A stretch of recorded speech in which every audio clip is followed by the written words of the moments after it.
పేరు వరంగంటి కుమారస్వామి, మాది నాసినపల్లి. నేను మత్స్య పరిశ్రమ సహకార సంఘం అధ్యక్షుడిని. మాది మండలం దుగ్గొండి, జిల్లా వరంగల్.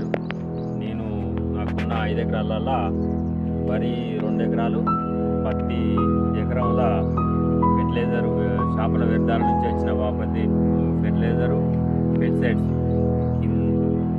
భూమిలో వేసిన ఆ వ్యర్థాలు, మళ్ళీ ఈ పెస్టిసైడ్స్ పైన కొట్టిన కాడికి చేను గ్రోత్ వచ్చింది, పెరుగుడు పెరిగింది. ఈ పూత మొగ్గ రాలకుంటున్నది. ఈ పసుపులో నెల 15 రోజుల వరకు పసుపు బాగున్నది. 2 నెలల గ్రోత్ వచ్చింది, బాగున్నది.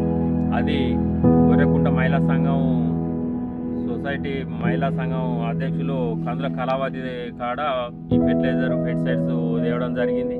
ఇది రైతులకు చాలా తక్కువ ఖర్చుతోటి మంచి బెనిఫిట్. ఇది ఏ మందులు, పురుగు మందులు కొట్టాల్సి వచ్చు, పూత రాలకుండా కొట్టాల్సి వచ్చే మందులు ఇట్లా ఏవి లేకుండా, దీంట్లో ఏ మందులు ఫెర్టిలైజర్ కలపకుండా ఒకటే ఈ చేప వ్యర్థాల నుంచి వచ్చిన బాపతి ఒకటే మందు కలిపి దాంట్లో ఏ మందు కలపకుండా కొట్టినా ఇది సూపర్ పని చేసింది.